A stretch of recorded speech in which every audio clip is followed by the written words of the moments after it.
Hello my dear student, मेरा नाम है संतोष और स्वागत है आप सभी का आपका अपना प्यारा सा छोटा सा एजुकेशन प्लेटफॉर्म मां शारदे टीचिंग सेंटर में। मेरे दोस्त मेरे भाई, आज का जो क्लास है, आज का जो सेशन है, आप सब के लिए बहुत ही स्पेशल है, क्योंकि आज की क्लास के अंतर्गत हम लोग यह क्या करेंगे कि आपका क्लास 12 फिजिक्स का जो दूसरा चैप्टर है, जिसका नाम स्थिर वैद्युत विभव तथा धारिता है, जिसे कि हम लोग यहाँ पे क्या कहते हैं, इलेक्ट्रोस्टैटिक पोटेंशियल एवं कैपेसिटेंस कहते हैं। तो इस चैप्टर का क्या करेंगे, जो भी इंपॉर्टेंट टॉपिक होता है उसके बारे में आपको बताएंगे, क्योंकि पहला जो आपका चैप्टर था वैद्युत आवेश तथा क्षेत्र, इस चैप्टर का हम लोग तमाम यहाँ पे क्या क्या इंपॉर्टेंट टॉपिक बता दिए हैं। तो आप सबका कमेंट लगातार आ रहा था कि भैया आप कंटिन्यू क्या कीजिए कि टोटल फिजिक्स का चैप्टर वाइज इंपॉर्टेंट टॉपिक बता दीजिए, कि एग्जाम में उतना सिर्फ तैयार करके जाएंगे नहीं, एग्जाम में उससे बाहर नहीं आएगा। और 100% मेरे दोस्त मैं गारंटी के साथ बोल सकता हूँ कि जितना टॉपिक आपको बताया जाएगा सिर्फ उतना आप कंप्लीट कर लीजिएगा, एग्जाम में आपको एक बेहतर परसेंटेज लाने से कोई नहीं रोकेगा और एक भी क्वेश्चन इससे बाहर नहीं आने वाला है। क्योंकि जो भी यहाँ पे हम टॉपिक आपको इंक्लूड करेंगे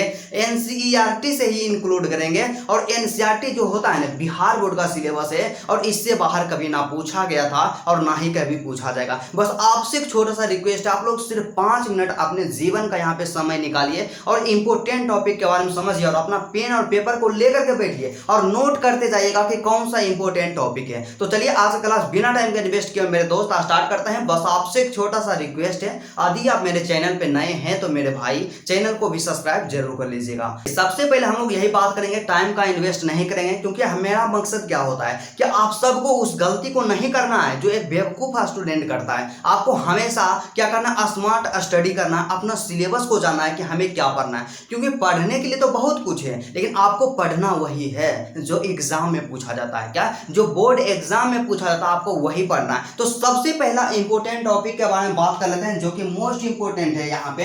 इसका जैसा कि नाम पहला यहाँ पे चैप्टर का ही नाम है स्थिर वैद्युत विभव। तो सबसे पहले स्थिर वैद्युत विभव के बारे में आपको जानना चाहिए कि इलेक्ट्रोस्टैटिक पोटेंशियल किसे कहते हैं। क्या इलेक्ट्रोस्टैटिक पोटेंशियल किसे कहते हैं, इसका डेफिनेशन आपसे डायरेक्ट पूछ लिया जाता है, इसको कभी भी स्किप नहीं कीजिएगा, इसका डेफिनेशन आपसे पूछा जाएगा। उसके साथ ही साथ आपसे क्या पूछा जाएगा कि बिंदु आवेश के कारण विभव। देखिए यहाँ पे क्या होता है कि एक डेरिवेशन होता है, इसको आप कंप्लीट कर लीजिएगा कि बिंदु आवेश के कारण विभव हम लोग कैसे निकालते हैं, मतलब potential due to a point charge. यहाँ पे डायरेक्ट आपसे पूछ लेगा, तो इसके बारे में आप लोग जरूर कंप्लीट कीजिएगा। तीसरा पॉइंट के बारे में, तीसरा टॉपिक के बारे में वही बात कर लेते हैं मेरे भाई। तीसरा जो आपका टॉपिक है वैद्युत द्विध्रुव के कारण विभव। क्या होता है कि वैद्युत जो आपका द्विध्रुव है, जिसे कि हम लोग इलेक्ट्रिक डायपोल कहते हैं, तो उसके कारण विभव क्या होता है, कैसे विभव को फाइंड करते हैं, कैसे विभव को निकालते हैं, एग्जाम में डायरेक्ट क्वेश्चन पूछ लिया जाता है। मतलब कि क्या होता है कि potential due to an electric dipole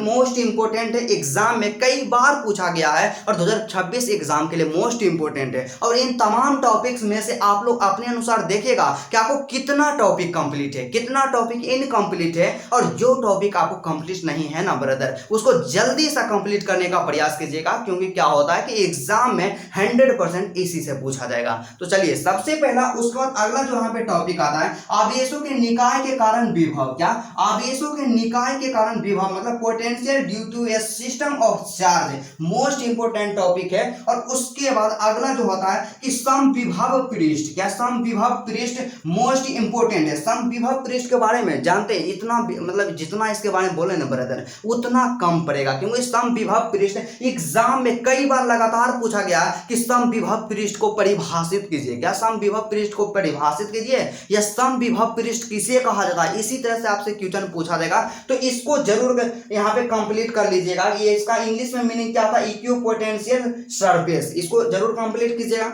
उसके बाद नेक्स्ट पॉइंट के बारे में बात करते हैं। अगला जो आपका टॉपिक है परावैद्युत तथा ध्रुवन है, जिसे कि हम लोग क्या कहते हैं, डाई इलेक्ट्रिक्स एंड पोलराइजेशन कहते हैं। मोस्ट इंपोर्टेंट है, एग्जाम में डायरेक्ट क्वेश्चन पूछ लिया जाता है कि परावैद्युत को परिभाषित करें, और कहीं क्वेश्चन पूछ लिया जाता है कि ध्रुवन को परिभाषित करें। मोस्ट इंपोर्टेंट है, VVI कर दीजिएगा। क्या कीजिएगा, VVI कर दीजिएगा, कभी भी स्किप नहीं कीजिएगा, क्योंकि दोनों एग्जाम में आपसे पूछा जा चुका है। क्या, दोनों एग्जाम में पूछा गया है, और आपको हम वही बताते हैं जो एग्जाम में पूछा गया है, और एग्जाम में जो पूछा जा सकता है 100% उसी को आपको सजेस्ट करते हैं। उसके बाद अगला जो आपका टॉपिक है कि संधारित्र तथा धारिता। देखिए एकदम एग्जाम में डायरेक्ट क्वेश्चन पूछ लेता है कि कैपेसिटर एंड कैपेसिटेंस मतलब व्हाट इज कैपेसिटर, उसके बाद वही पूछ लेगा कि कैपेसिटेंस क्या होता है ना, मोस्ट इंपोर्टेंट है। और आप लोग क्वेश्चन बैंक निकाल करके देखेगा, थोड़ा सा प्रयास कीजिएगा, एग्जाम आपको पूछा हुआ जरूर मिलेगा, मोस्ट इंपोर्टेंट है ब्रदर, इसको जरूर तैयार कर लीजिएगा।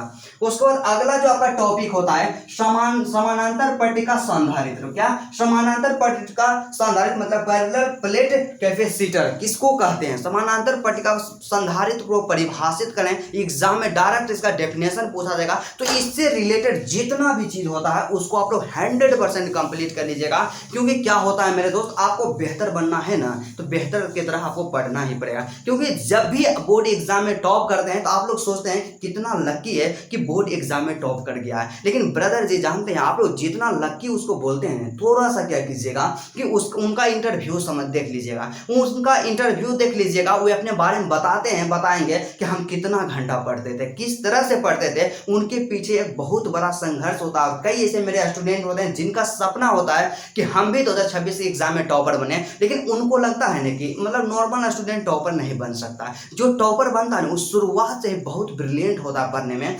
बहुत ही तेज होता है, तो हमसे तो बस के बात नहीं है। लेकिन मेरे दोस्त आपको पता होना चाहिए कि टॉपर जो होता है ना आप ही सब में से होते हैं। जो गांव के स्टूडेंट होते हैं ना वही अक्सर टॉपर बनते हैं, क्योंकि गांव वाले जो स्टूडेंट होते हैं काफी मेहनती होते हैं। तो इसलिए आपको कभी भी कम नहीं समझना, आप जितना मेहनत कीजिएगा उतना तेज बनिएगा, और जितना कम मेहनत कीजिएगा आप उतना कम तेज बनिएगा। तो आपके ऊपर निर्भर करता है। और अभी का जो समय है ना आपके एग्जाम में मान कर चलिए 6 से 7 महीना का समय बचा हुआ है, तो ब्रदर जी जानते हैं 6 से 7 महीना का जो समय है ना पूरा एकदम अपने आप को यहाँ पे लगा दीजिए स्टडी में, और इतना आप सिर्फ मेहनत कर लेते हैं 6 से 7 महीना एक कमरे में अपने आप को बंद कर लेते हैं। आपको एग्जाम में बेहतर करने से कोई नहीं रोकेगा, सिर्फ आप पढ़ने के लिए तैयार रहिए, और कैसे पढ़ना है क्या पढ़ना है वो सब मेरा काम है, और आपको हम समय समय पे यहाँ पे इंफॉर्मेशन देते रहेंगे मेरे दोस्त। बस आपको अपने आप पे विश्वास रखना है, यकीन मानिए आपका एक बेहतर परसेंटेज जरूर आएगा। तो चलिए उसके बाद नेक्स्ट पॉइंट जो आपका आता है, अगला टॉपिक जो आता है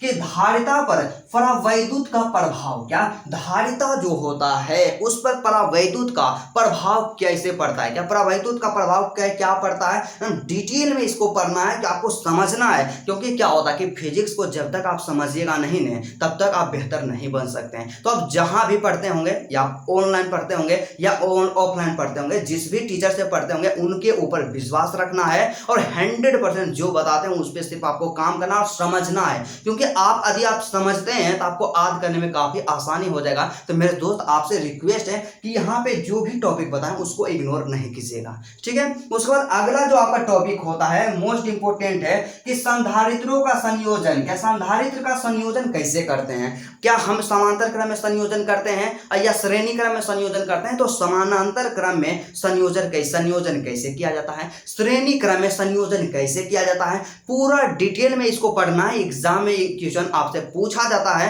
100%, ठीक है। उसके बाद अगला जो आता है कि संधारित्र में संचित ऊर्जा, मतलब 5 अंक वाला क्वेश्चन यहां से पूछा जाता है, दीर्घोत्तरीय प्रश्न पूछा जाता है कि संधारित्र में संचित ऊर्जा के लिए यहाँ पे एक डेरिवेशन होता है, उसको यहाँ पे तैयार करना है। 100% एग्जाम में पूछा जा सकता है। क्योंकि क्या होता है कि आपका फिजिक्स का पहला और दूसरा चैप्टर से जानते हैं हर एक साल एग्जाम में पूछा जाता है, तो पहला और दूसरा चैप्टर को आप लोग मोस्ट इंपोर्टेंट कीजिएगा। और पहला और दूसरा चैप्टर जो है ना ब्रदर, इससे ना ही मतलब आप ये नहीं देखिएगा कि सिर्फ 2 नंबर वाला क्वेश्चन पूछा जाएगा, 2 नंबर वाला तो पूछा ही जाएगा ब्रदर जी, लेकिन हम बात कर रहे हैं 5 अंक वाला क्वेश्चन हमेशा चैप्टर 1 और चैप्टर 2 से पूछा जाता है। तो इस चैप्टर पे आपको काफी ध्यान देना चाहिए, पूरा डेडिकेशन और जुनून के साथ स्टडी करना चाहिए, एग्जाम में आपको बेहतर करने से कोई नहीं रोकेगा। उसके बाद अगला जो होता है मोस्ट इंपोर्टेंट 5 नंबरिया क्वेश्चन यहां से बनता है कि वान डे ग्राफ जनित्र क्या होता है। क्या वान डे ग्राफ जनित्र का सचित्र वर्णन करें। एग्जाम में इस तरह से क्वेश्चंस आपसे पूछ लिए जाते हैं। तो मेरे भाई, मेरे दोस्त, मेरे प्यारे बहनें, आपसे रिक्वेस्ट ही नहीं बल्कि नम्र निवेदन है कि आप लोग क्या कीजिएगा कि इन तमाम टॉपिक जो भी हम बताएं इसको सिर्फ कंप्लीट कीजिएगा। आपका जो नोट्स होगा, जो आप नोट्स बनाए होंगे, अपना नोट्स से मिलाना है कि क्या इन तमाम टॉपिक को हम अपने नोट्स में इंक्लूड किए हैं। यदि आप इंक्लूड इंक्लूड नहीं किए हैं तो आप लोग क्या कीजिएगा, तो हम यहाँ पे जो जो टॉपिक आपका नोट्स में नहीं रहेगा उसका आप आंसर स्वयं से लिखिएगा, क्योंकि आपके पास इतना ज़्यादा संसाधन है। आपके पास सबसे पहला बुक्स है, उसका सेकेंड ऑप्शन क्या होता है कि रामबाण जो आपके पास है ना ब्रदर, क्या है, इंटरनेट है। इंटरनेट का इस्तेमाल कीजिएगा, गूगल पे सर्च कीजिएगा, चैट जीपीटी पे सर्च कीजिएगा, बेहतरीन आंसर आएगा। आपको शब्द लिमिट का भी ध्यान रखना होगा, 100% आपको एक बेहतर परसेंटेज जरूर आएगा। तो मेरे दोस्त मेरे भाई आप लोग कमेंट करके बताइएगा कि आज का क्लास कैसा लगा, क्योंकि आप सब कमेंट नहीं करते हैं। देखिए हम आपके लिए निस्वार्थ भाव से बिना 1 रुपया लिए इतना मेहनत करते हैं ब्रदर। थोड़ा सा आप लोग क्या कर सकते हैं, मेरे लिए कमेंट कर सकते हैं, क्योंकि जब आप कमेंट कीजिएगा अपना फीलिंग को बताइएगा कि आज का क्लास आपको कैसा लगा, क्या कंटिन्यू इसी तरह से प्रत्येक चैप्टर का मोस्ट इंपोर्टेंट टॉपिक आपके साथ डिस्कस किया जाना चाहिए या नहीं किया जाना चाहिए, आप लोग कमेंट करके बताइएगा। और यदि आपको किसी भी सब्जेक्ट में किसी भी प्रकार का कोई भी प्रॉब्लम होता है, आप अपना भाई समझ के कमेंट कीजिएगा, उसका आंसर जल्द से जल्द देने का प्रयास करेंगे। तो चलिए आज का क्लास यहीं तक था, फिर आपसे मिलते हैं नेक्स्ट वीडियो में और नेक्स्ट टॉपिक के साथ। तब तक के लिए जय हिंद।